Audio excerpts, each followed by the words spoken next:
Welcome to Luca's podcast, where we dive into story of incredible personality that transform their passion into project. And today we have a really special guest, Sandrae Lawrence. Hey! It's a great pleasure to have you here. You are a former lifestyle journalist. In 2008, you start your Cocktail Lovers podcast, website, magazine. I'm extremely pleased to be here in front of you.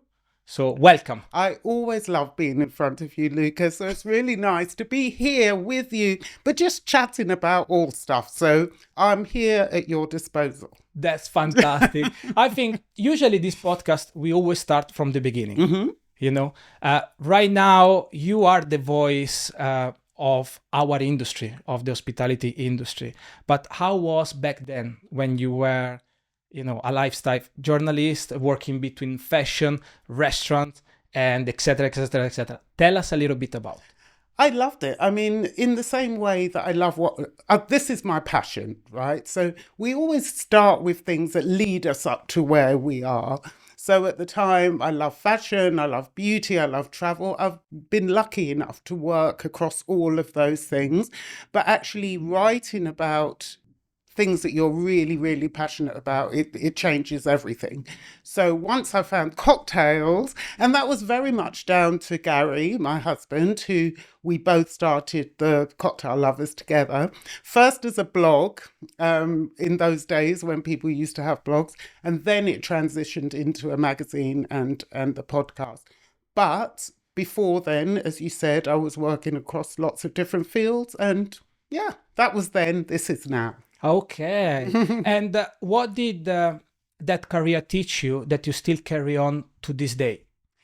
It taught me that even with cocktails, there's a lifestyle element to it. So when we started the Cocktail Lovers, we started it very much for consumers. It wasn't for the trade. It was for people like us who loved the cocktails, but we wanted to inform people about the people behind the drinks. So we wanted them to know that bartenders were not just, a lot of people used to think that bartenders were doing it in between careers or what's your serious job. But we wanted to let people know that this was a serious career. And we wanted to let them know that there was so much artistry and creativity and geography and drama and theatre behind cocktails. So we fused the two. We kind of brought into it the lifestyle element that both of us did. Gary used to be in advertising. I was a lifestyle journalist. So both of us came at it from a different point of view. But what we wanted to do was communicate this great lifestyle or life that bartenders had behind the bar. I see. So you saw the opportunity to close a circle. Yeah, evaluate, exactly. The opportunity to showcase what a real bartender does. Yeah, and also to let people know that drinks are not just something that are thrown together. There's a lot of thought and passion that goes into it. And also we wanted to let people know that some of the bartenders we were meeting, in fact, all of them, they were doing other things, but then they found bartending, and that was the thing that really resonated with them. And that was the thing they wanted to make their life. So it wasn't a dead-end job. It was the job that they really loved. I see. I see. And you were already a cocktail lover at the time. I wasn't at first. I was, because I was in fashion, I was very much the champagne girl. I can see you are in fashion. I love your style every time. Thank you so much. But I was very much a champagne girl. And Gary was the person that was into cocktails. So when we first started dating, he used to take me to cocktail bars to impress me, I think, but also because he loved the glamour of the cocktail lifestyle. And then when we went to these bars, before that, I was interviewing chefs. And at the time, chefs did not love talking to you at all. But when we started going to the bars and I would talk to the bartenders and people would give you little samples of their things, once they knew that you were interested, they started sharing their stories and I just loved it. I loved the creativity and all of the things that I mentioned before. And then that's when I decided that this was the thing that I wanted to write about. and these were the people I wanted to talk about, and these were the stories that I wanted to share. So Gary and I, we set up our blog and just started writing about London bars at that time, and we'd go and do little reviews, and we were doing that in between doing our real jobs. And then later on, we just quit all of that and decided And to make. we're gonna jump there. We're gonna jump I there. thought I was running Get ahead. me there. I'll get you there. I'll get you there. Tell me, like all over this journey, yeah, you start to love cocktails and sharing this passion with Gary, your husband. There was was there a moment that you realize this is the direction I should go? Yeah. Can you tell me a story if there is something that it really clicked with you? I don't know if there's one story. I just think that it was just everything. It was about really engaging with the people that were in front of us. There were some amazing bartenders, but they were there was a guy at a bar, and no one even goes there anymore, but it was somewhere that we used to go to a lot. It was at the Trafalgar. And he was such a brilliant bartender that he loved sharing his drinks with us and telling us how to do things. And we'd just go and sit at the bar and he would just sort of entertain us, really. And I just loved this whole circle that you had. It wasn't just about what was in the glass. It was how you felt. It was how people made you feel. It was the stories they were telling. And we just both fell in love with it. And it's like, let's write about this. So that was something that we could do together as well, which was a really lovely thing. So it was a key point. It was. You got caught up from the emotional side. Yes. So yeah, very it much. wasn't started like it's a duty that I need to take on and then I develop my skills, but it's like I fall in love with this. Yes. And as I got the good feeling, good emotion, the theater, because I guess that's what you were talking about. Yeah. Like you get, okay, I can talk about this. I can make transparent what's the passion of a bartender product, throughout my words, right? I guess. Absolutely. And because I was working in words anyway as a journalist, for me, seeing all of this colour and just excitement. It was, for me, that was where the magic happened, I think. It was just this thing. It's like, these guys have got such great stories. They've got a real reason for being behind the bar. And a lot of people don't know about it. And so that was probably when it clicked. And what it was, you said Trafalgar. It was any other places that you felt like has been like the reason why I'm doing this? Well, we went to, there was a townhouse at the time when Douglas Ankrah had pretty much just first done the porn star martini. And that was like, whoa, this is... It's gonna be big. And also, again, that was theatre, little Prosecco, all of these things. It was very... you can go anywhere. You can have a glass of wine, you can have a glass of champagne, you can have a beer, but they don't make you feel special. When you've had somebody making you a drink, and let's face it, bartenders are show-offs, so you've got this amazing experience, and that's what we live for, don't we? You work hard, you do all of the stuff, so you want to escape a bit and have a great experience, and that's what cocktails do, and that's what they did at that time, and they still continue to do that. So I'm really pleased that you mentioned Douglas, because I used to work at Lab back in the days. Yes. And I remember when the order of the Porno San Martini will come through, it was 18 at the time, 20 at the time. But I loved it so much. It was like people asked for it. Absolutely. Asked for it. Like you make an atmosphere, it's a theater. It was a theater. And then also you'd see if one came out, somebody would like, oh, what's that? And then that's it. The bar is full, So what else on the menu? Exactly. And that's what cocktails do. So it's just that lovely excitement that you see in people's faces, in the guests' faces, So yeah, I love that and just wanted to transport that. That's fantastic. Well, we just said 2008, you start the blog with Gary. Right now, to this day, you are probably the pinnacle, one of the pinnacle of the magazine website of our industry. But I will say, for the transparency of the way how you pass the information, you are true to your words and to whatever. I say it like from my point of view, right? And I say, how the idea came about, you almost explain it, in a way, but how it was starting from scratch. I'm really interested on that part. Yeah, it was tough, but I mean, there's different parts of it, because when we started the blog, we were still both working. So, as I said, I was a journalist, Gary was working in advertising, and we would do the blog in our weekends, in our spare times. We'd visit bars and then we'd write about them. And we'd sort of thought of this format of how we wanted to share the cocktail love, and then that's how the name came about. We were lovers and we loved this industry, so the name just came, which was great. And but when we transitioned into making it a full-time thing, can I jump to that, or is that Yes, part of please, the... please, please, So please. that was a different hardship, I would say, because we decided that it was like what we were doing was really what we both loved. And it was like, you know what, we're doing these other jobs. Yes, it's great, but this is what we want to do and we want to do it together. Now, that is a great thing, but it also comes with its own challenges, because if one of us isn't making money, the other one isn't making money. So, that is the part that you have to be sensible about. But also at the same point, if you're really serious about something, you just have to go with it. So for the first couple of years that we went full time, I don't think we made any money. So it was our money going into it.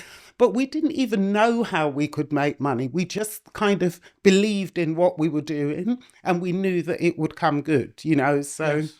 sometimes you just have to trust your instincts. Your gut, right? Yes, yes, yes, you have to. Well, what I'm saying is as a part of this journey that I'm going through as well, when you do something for passion is one thing. When you do something that you need to as well make a living Yes. and you love what you do, then you need to understand all the variable. And I guess like along the way for you has been kind of like, okay, there is brands now that Yes. are interested. So what has been the switch? Like when the first 2 years has been difficult. Why?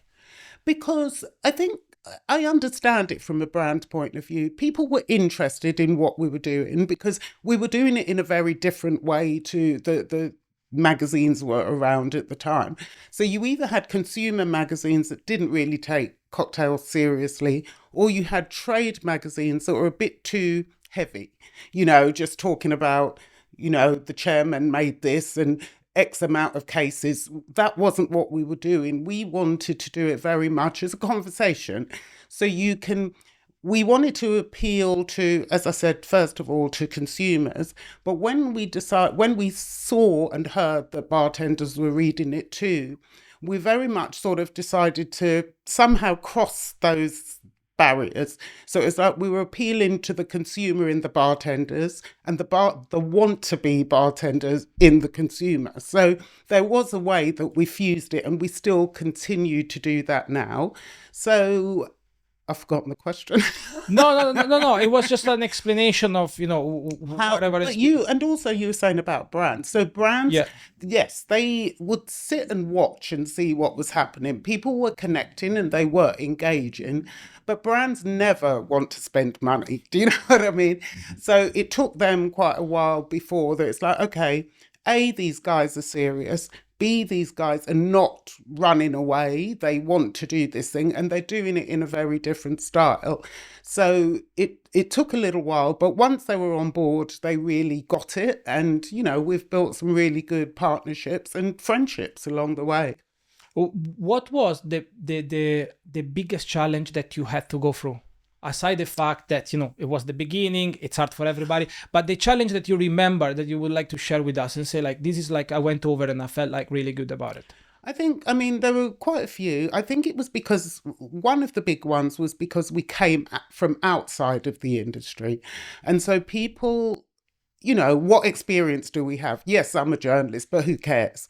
At the same point, it's like, I think that people were sort of like, who are these guys? Who do they think they are telling us this? But we were never doing that. We always said that we were enthusiasts rather than, I would never tell you how to make a daiquiri. I don't know. Do you know what I mean? I'm sharing your side of the bar to people that want to know about it. So that was one of the things. And I think that once people realized that we were professional and we were passionate about this industry and we weren't doing it as a money maker, this was something that we really, truly believed in, and we wanted to do it our voice telling your stories. And I think that once the brands got that, they loved it. I see. I see. Because I think you said a really keywords. The industry is really protective, Yes. especially from the bartender Yes. side. Yes. It's like nobody wants it. Who is this? What is it doing? Yeah. But sometimes you don't need to be great on doing something, but you find greatness in another approach, like on communicating it. And if you, as you said, we are professional, we are doing it right, then And for the right it's reasons. exactly is an extra value Yeah. that you get on your opportunity. But that was a very big, I think it was a barrier at first, that people were like, well, who are they? We've got no bartending background. We don't come from a brand background. We're just these people that that have appeared, But I think also we offered a very different side, because it wasn't just the way that we told the stories. It was that I'm a black woman, my husband's a white guy. So we were able to tell it from two perspectives. And when we first started the blog, we would always sort of have both of our voices. So I would sort of say, Miss S says, Mr. G says, so it was trying to tell the stories of what he loved from his point of view and what I loved from my point of view and what we loved as the cocktail lovers. So it was just a very different way of telling stories. That's super interesting, the way how you just mention it. Also because you understand the communication, it can go different ways. Yeah, absolutely. In different people, different ways. And also we're a different demographic. So, we're not posh. We're sort of very down to earth, it's that sort of thing. And we're older. So it wasn't like being a 20-year-old sort of, hey, this is that, you have some kind of gravitas with age, I think. So there were a lot of different touch points that I think that people connected with. And how would you describe cocktail lovers today, seeing what has been and what it is now? Older. Well, no, for sure it's a fact. It's a different world. So there's so many things that have happened in, I think it's about 17 years or something that we've been doing it. So for a start, when we first started, there were cocktail bars, and despite the fact that we're talking about the townhouse and people ordering porn star martinis, generally people would go into cocktail bars and they weren't ordering cocktails because I think they didn't understand them. They thought that they were confusing. It was like, what is that? They didn't want to look like idiots either, so they didn't want to ask questions. And dare I say it, some bartenders were they didn't want to tell people, it's like, if you don't understand, then you don't understand, So that was kind of another way that we were trying to ease people into cocktails, to let them know that, yes, you can ask questions. Bartenders will answer and they do want to share their stories with you. So there's been a lot more generalization of cocktails now, and I think that people accept them, they want to explore them, so that has changed a lot. We've seen a real proliferation of cocktail bars, and I love the fact that we've got so many more independent bartender owned bars, and I think that's made a big difference, because you see bartenders, they know how a bar should operate, and so they're bringing all of that into the world, and it's just so exciting now. Everywhere you go in the world, you can find at least one good cocktail bar. That's amazing. It's a fact. It's a fact. Yeah. The point of what you literally just said about the cocktail bar which are independent, I think is something that I've been seeing it happening like mushrooms everywhere. Every bartender that has been working a great place in the last 15-20 years has a desire to open their own place, and we see a massive reflection, not just in Europe, in the UK, no, everywhere, Asia, everywhere. It's impressive, and I see this is maybe a big difference, when before it was just like, I want to be a great bartender. Yeah, exactly. And I don't know if it's but you know what, there's nothing wrong with just wanting to be a great bartender, because not everyone wants to be a bar owner. And listen, it ain't easy. I know that. People have said to us, oh, do you want to open a bar? It's like, absolutely not. It's like, that's for other people to do. I can talk about it if you want. Absolutely. But I would never think that it's easy. It's a really hard hard job to do, and it does take over your life. And as we were saying before, not every bartender wants to be a bar owner, but the ones that do, they know that they can do it now, and it's great. I love it. I absolutely love it. It's the way forward as well. It is. It is. Alongside your editorial work, you have been mentored with initiatives like Equal Measure and the Our Whiskey Foundation. What does the work community means to you in the context of cocktail and hospitality? Community, to me, it means being stronger together. I think that their strength, their support, family, but not in the way that everyone says family now, and it almost doesn't mean anything. But for me, community is about working together and pulling each other up. You know, there's certain things that I can learn from you. There's things that you learn from me. And that's what community is I love now that you're seeing much more with bartenders and brands that they collaborate, and that is community. And that's the way that I think everything gets better. So community, I think, is such an important part. You can't work in silo. You have to work together. And that's what community is. What makes a great mentorship? Listening. I think that everyone's different. And so anybody that I have mentored over the past, they all come with different reasons for being there. But you have to listen and learn what it is that they want and what it is they want from you. What value can I add? Otherwise, it's just a conversation. I really want to help. And I think also because I am a minority in two ways, you know, as a woman and as a person of colour, I love mentoring people that think they're not good enough. So you can sort of help to give them those words to help them on their way. So I'm from the East End, core blimey. And all right. But when I was growing up, my teachers, they sort of tried to suppress you. They didn't want me to be above my station. So I said I wanted to be a journalist, but they wanted me to be a nurse. You know, it's like, oh, that's what all good black girls do. But I want to sort of help people know that don't be put in boxes. If you've got dreams, you can go for them. So that's why I love mentoring. Also, I'm a mother and a grandmother, so I'm mentoring them all the time. Wow, you are a superwoman. Yes, you are. But actually, in some trips that we did together, you've been mentor me about so many things. We've spoken. But you know, I like it, as you said. You seems to be naturally helping to share your point of view that is becoming like, I resign with that. Yes, that is the thing. What do you think is driving you to be an ambassador in a way and a mentor in what you do? I don't know, because it's not anything that I've ever thought about. It sort of happened, you know. So I never set out to be a mentor or to be an ambassador. I was just doing Sandrae, really. Luckily, things have come my way and I'm able to address those and talk to people and work with people. So what drives me now, I think it's what we said before. I just want to let people know, A, that this is a fantastic industry to be in, because I still don't think people know all of the many things that you can do in this industry. And if you really are serious, you can go stratospheric if you want to.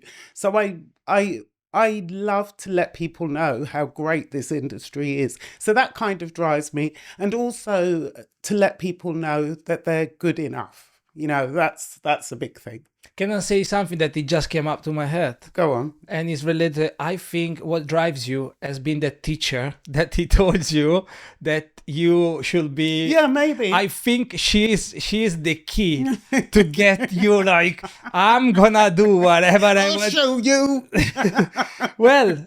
But it's true, you know, and I think it is that thing in believing yourself, because I didn't believe them. I knew that I could do what I wanted. So slowly, you get there. But I want people to do it faster than I did. Here we go. Can you share an experience from your work that has a particular mean to you? Something that is really attached to you, is really personal. If you feel comfortable with it, of course. I mean, Sorry, I try to push a little bit more. yeah, I'm just trying to think because there's so many great things that have happened to us. We've had, amazing travels. We've met so many fantastic people, and now, they're friends, which is unbelievable when you're doing something that you love doing and it actually becomes your life. It's not just about work, you know what I mean? So the fact that Gary and I work together, I suppose that makes it even more so. But our social life is our work life is our social life, which is good and bad, but mostly it's good. I think one of the biggest things was for both of us when we went on stage at the Spirited Awards and won the best cocktail and spirits magazine, because this is the States, and for us from East End, doing our own thing in our kitchen basically, and to be recognized for that was just like, what the fuck just happened? Do you know what I mean? It was quite incredible and very emotional because it was something that we shared together. And that's important because we've done this work together. And it was just quite an incredible feeling. Also, both my mum and dad were alive then, so I'll get a little bit emotional. But I was able to share that with them, so yeah, it's good. It's beautiful. What you just said is really beautiful. Um, Also because in that case, I guess like you are like sometimes when you receive an accolade, from my point of view, it's like that moment is just literally make a statement. Yeah. Not that I made it, because I'm pretty sure your personality, you go 2 days later, you probably were back then like hustling hard. But it was just like it give you even more confidence in like can do it. Anything I can, right? Yeah, and also the fact that people appreciate what you've done, I think, because we've put a lot into that magazine, and it's just like, you're doing it from home, you're doing all of these things, chasing people, working out a vision that we wanted and the way that we wanted to communicate, and the fact that people got it and appreciated it. It wasn't about an award, it was just this real validation, I suppose. So yeah, it was good. It's very good. What does those accolades mean to you professionally and personally? Professionally, of course, it's like, oh, the Cocktail Lovers, do you know what I mean?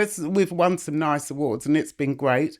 But personally, I think it's that lovely thing that we work together as a team, as a husband and wife. And so it's a really lovely thing that something that you love, that you've done from no money or your own money that you've put into, and you sort of stuck it out. You've been doing it, you believe in it, and it comes true, and you're awarded for it. It's not about the visible thing, it's just that real sense of personal achievement, really. It's fantastic. Yeah, it feels good. Do you think that if Gary wouldn't be with you, many things will not happen? Yeah. You think like absolutely. this is the powerhouse together? Yeah, How do you manage personal and work relationship? I say from many points, like I say from me, it's like extremely different. It's hard. It's difficult, but it seems to be you have a massive, connection in both sides. Please. I think also because we're older, I think that maybe if we'd done this in our 20s or whatever, or 30s even, it wouldn't be as easy. I think that we're very comfortable with each other, we trust each other, and we listen to each other. So, every decision that is made in that magazine or the podcast or any part of the business, which it is a business, even sometimes I think, oh, what a great hobby. It's not, it's a business.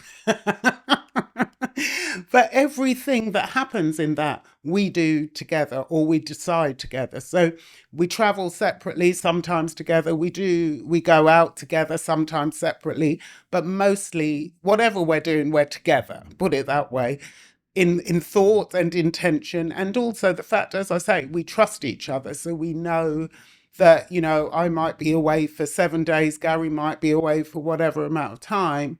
But we know that it's just like, yeah, this is what we're doing, but we come back together and that's it. It makes you strong. I think that also because we've put a lot of ourselves and money into that, I think that that's part of it too. And yeah, the Cocktail Lovers wouldn't be the Cocktail Lovers without Gary, and it wouldn't be the Cocktail Lovers without me. So, we are the Cocktail Lovers. Yeah, we are. Yeah, we are. Is there a moment of your career that you felt, I am blessed? Oh, every day, actually. Because I was in Mexico last week. The week before that, I was in Colombia. The other week, I was in Oslo. And it's not just about the travel; it's about the people. I get to meet some incredible people that really want to share their stories and their lives with you. So, as I've always said right from the beginning, it's not just about what's in the glass. There's so many things that go into it. And I actually get to share people's heart. And so that to me is like, wow, it's every single day there's something. There's stress too, don't get me wrong. It's not easy all the time, particularly deadlines are not easy. But all of the things and the people in particular, that's a blessing. I couldn't agree more. I couldn't agree more.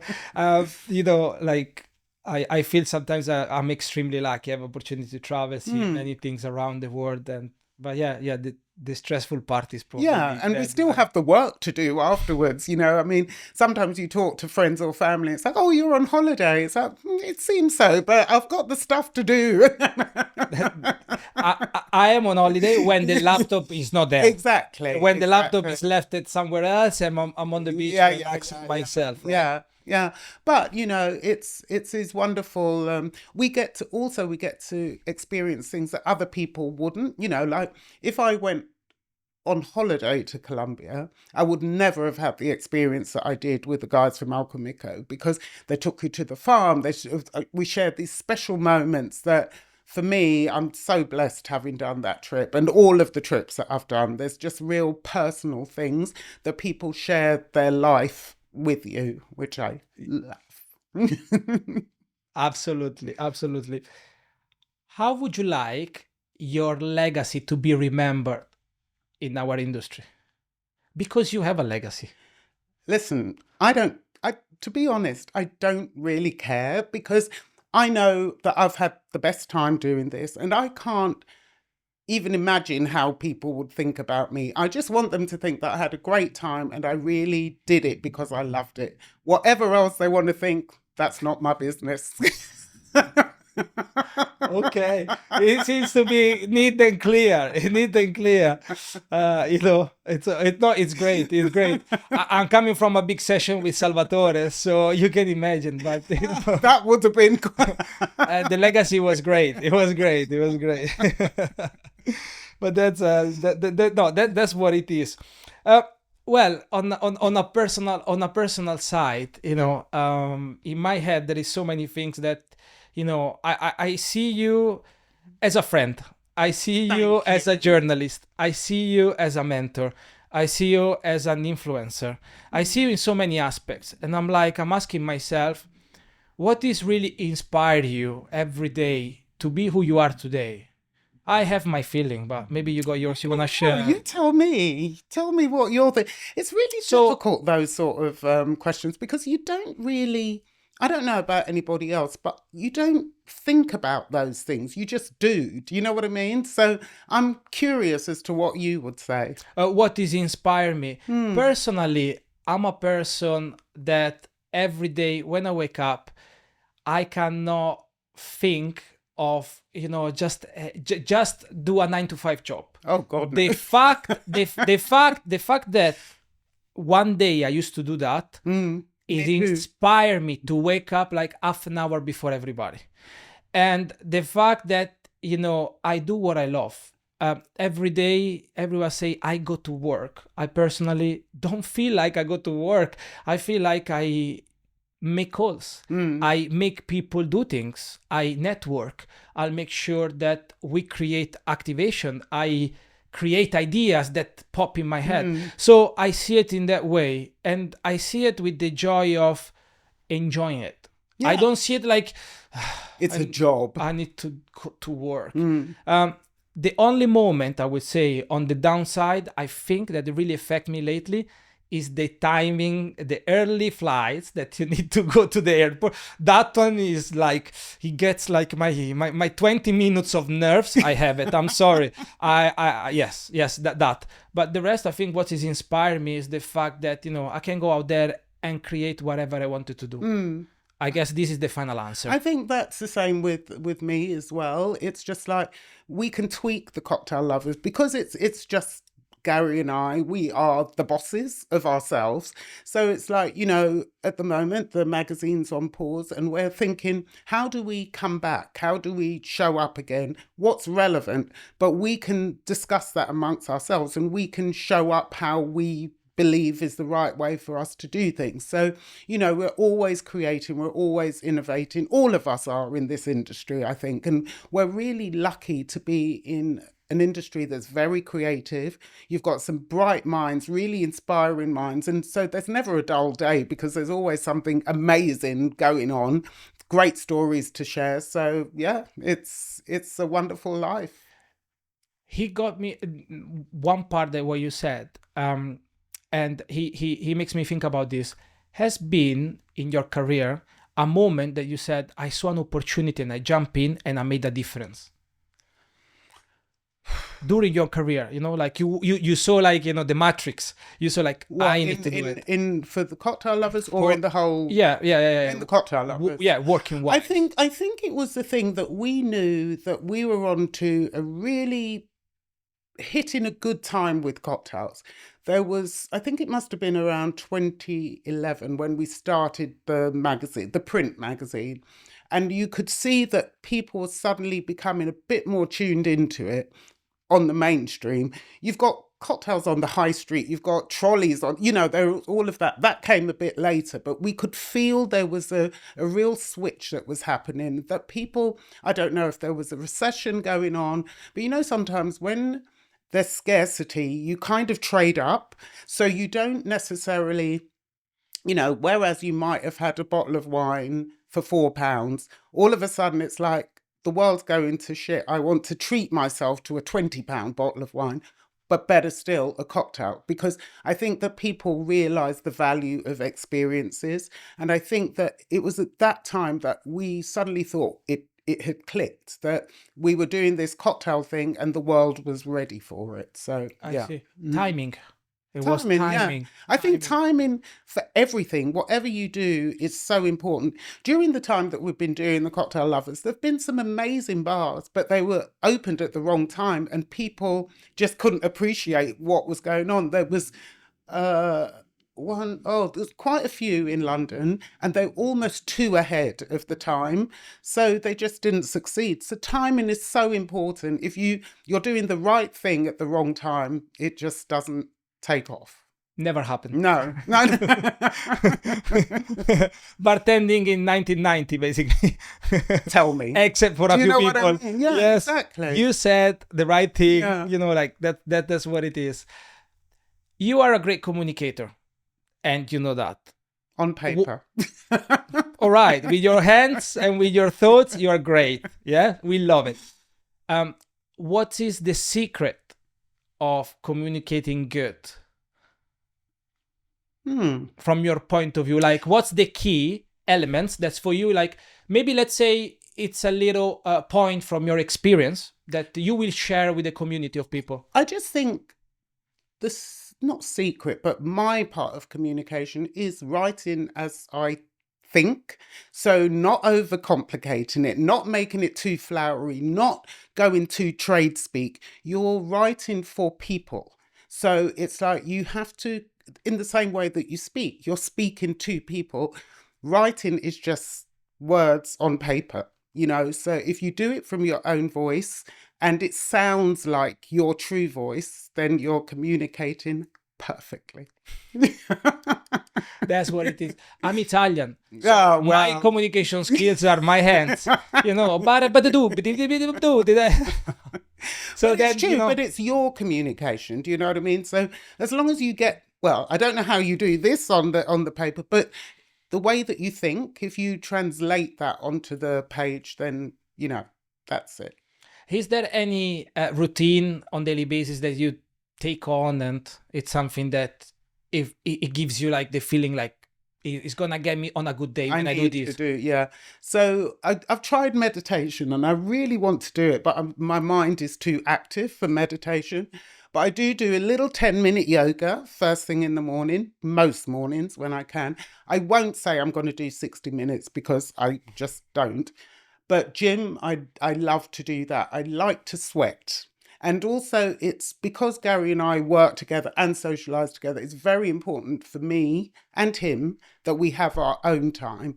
And for me, one of the only times that I can really switch off from everything else is being at the gym. So whether it's doing something, you know, a spin class or a weights class, which I prefer, anything that just gets you not thinking about all of the other stuff that's going on, that's really important. And there's one of the things that I don't like sometimes about travel is that I just get out of that routine. And then, you know, I love all the good stuff, the food, the drink, but I've got to get the balance right, you know, so that's it. When you're in one of those scenarios, you can call me and say, Luca, I'm out of my routine. And I will be like, Sandra, you can do it. You can do it. Okay, that's I'm there. happening. I'm Okay, there. I'm okay. there. I'm there. I'm there. I'm exactly the same. And I would like to share this because for me, it's really important. During the day, I think mostly about the future because you're planning ahead, many things happening. When I talk to family, sometimes I think about the past, the memories that we had together. But all the time when I'm training, I think about the Present. present moment. And it's the only time that actually I can be present. Even when I'm with my son, I'm in the present, and then I start to unfocus, and then I'm like, Luca, go back to the focus. Yeah, Be exactly. present because this moment it will not happen again. Yeah. And I guess this is like one of the things that we are living in 2025. Yeah. This massive rush, we want to be in this tornado of opportunity. We catch what we can or we catch what we want, but then at the same time it's like be present is probably is the most valuable thing with time. Yeah, I would absolutely. say. I don't know if you agree, but you know I that's totally agree. There's, as you say, there's always things that are going on in your mind, and oh, I haven't done that email, I forgot to do that. Oh, that's a great idea. I've just seen this, blah blah blah. So that constant chatter is always going on in your head, and also thinking about, oh, next week I've got to do that, and you know, so I love it, but sometimes it's just got to just quiet now, you know. And that thing, as I said, you know, doing a gym routine, doing something, it is the only time that I really focus on that one thing that I'm doing. So, but I love that what you said about, you know, you're talking to your family, you think about the past and sometimes the future as well. But it is this thing about, and also trying to appreciate things as they happen. So I'm trying now, and I said it to Salvatore actually yesterday, that about an announcement. You can take this out if you want, but it was about the top 10. And I congratulated them on being the top 10 hotel bar. And it's like, oh, but let's see what happens for the top 4. And it's like, no, just celebrate this now. You know what I mean? That is great if it happens, but that's not here now. So let's just celebrate the fact that you've made the top 10, you know? So, and it's easy to say it to other people, but I'm trying to do it for myself, just to really appreciate things as they happen. It might be 5 minutes that you do it, but really be in that 5 minutes and just sort of, yeah, that was a great job. You've done something really good, you know? So let's all do this. lay down brick by brick, right? Exactly, yeah. Also because the expectation in most scenario, it doesn't make you live the moment. No. He kills the present. Yeah, exactly. And you don't appreciate what you've got. You know, I mean, all of us here that are listening to this, we're living very fortunate lives, you know, but just appreciate that, you know, that we're doing great things. We're working in an industry that we love. There'll be hard days. There's going to be tricky things that happen, but celebrate the fact we're doing something that we love. So Yes, you just said appreciate the moment. My father told me the other day, unfortunately, he had a few health issue, and he said to me something that I will never forget. Start to become emotional these days, which we never been, you know, personally. And he said to me, Luca, when I was well with my health, I didn't think about much. And it seems to be I had so many problems. Now that I have issue with my health, I only one problem. And that he literally resigned inside me. Like I had the Wow. goosebump and I felt like, look, priority, Mm, what's necessary. mm. And, be grateful for what you Yeah, got. exactly. And as you said, we are blessed. I Mm, agree with you. I'm blessed every day. mm, The fact that we can breathe, the fact that whatever, we are blessed, whatever we got. mm. And I would like to guide you and go through. We have a few more questions, but one I think is really key is, which advice would you like to share with the new generation of hospitality coming along? Or if there is not one, there is many. I don't know, just something that it can help them to develop I think their career. there's a lot of issues, like you'll speak to older people who will say, oh, the young generation, they don't want to work as hard and they want to be rewarded without putting the effort in. I've seen that myself as well. And I would say to the younger generation, because I am an old person and I can do this, but we'll learn from you. I'm totally willing to learn from Gen Z because I think there's some certain good things that they bring with them. They're very much concerned about their mental health. They're very much concerned about not overexerting themselves. They're very much concerned about me. But I'm happy with that and I'll learn from that. But you also have to learn from the older generation too. So we have put in the hours. We know that if you want to do well, you have to work hard. I'm not talking about working 48 hours, or doing things on rotation or taking things to the extreme. But you do have to put the effort in. You can't expect everybody to do for you, but you not give back a bit. So I'll just say, I personally am all for listening to what the younger generation have to say because we learn from each other, but equally they have to listen to their peers as well and to some of the older voices. So, let's learn from each other. That's what I would say. And also, if you want to do something, you do have to show up and you do have to put the hours in because there's another person there that's prepared to do it and they'll get the job, they'll get the work and they will get the reward. So that's all I'm saying. Work hard. That's the Work key. hard Work at the hard. end of the day. Work hard. If you don't want to do it, then do something else. But this is something, it's a very collaborative profession. So you do have to pull together to make things happen. I see. I see totally. I couldn't agree more.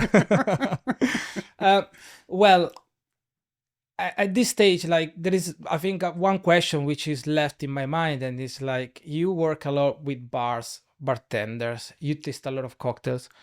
How do you see the evolution of the cocktail culture over the years? Oh God, as I've mentioned before, it's changed massively. Like you can go to even anywhere around the world, you'll see somebody, whether it's an Aperol Spritz or something, but they're drinking differently. More people are drinking cocktails. They want the adventure, they want the escapism, they want the excitement, I would say, and the entertainment of cocktails. So there's much more of that. There's much more prevalence of bars. You see also that bartenders are being celebrated more in the mainstream. So there's still a long way to go. We still haven't really got a good program. I think Ryan Chetty is doing a great job with his new travel because he's encompassed travel experiences and cocktails. So it's all about taste and adventure. So we'll start to see cocktails come through. Once one person does it, they'll all be flooding in, really. So there's that way to go. But I think that cocktail culture has changed massively in the time that we've been doing it. And I'm so happy for that because you can see people being rewarded for it. And so they should be. It's great. And now the following question is, what has been your best time of the cocktail culture? So an example, the 90s, the 2000, Yeah, 2010, they minimalistic time, yeah, they all have their value. I mean, I remember when I first used to go out to cocktails, and that was, God, can't even remember when. It was even before the townhouse. It would be, you had these places in London, it was called like Peppermint Park or something, I don't know. It was the bad drinks, but it was a really good time. And again, cocktails were escapism then. So that was fun because I was young and just sort of, oh, cocktails, And then the time when we discovered cocktails properly with, doing the Cocktail Lovers, I loved that because it opened my eyes to what the industry was and what bartending was all about. But I think we're probably in the best time now because you've got everything. You have got, you can go to Paradiso and you can lose yourself in some concoction, or you can go to, I'm trying to think, Handshake, say, where everything is really clarified and beautiful and minimalist. So you just have to choose what you want. You can go to Mayfair and go to the Connaught, but you can go to Shoreditch and get low down and dirty somewhere else. So you can take your pick now. And I think the fact that there's so many great people doing incredible things in their own way, because it always has to be authentic, come on, we're on a winner now, aren't we? Yes, we are. Yes, we are. Well, I, I wanted to ask, is there anything from your side that would you like to share, that a collaboration or anything happening soon with Cocktail Lovers that you think like it will be a good chance to say it? I think that we are planning now our annual edition of the Cocktail Lovers magazine. So it's going to be sexier, it's going to be gorgeous, it's going to be thicker. And it's just a different way for us to communicate the Cocktail Lovers in print.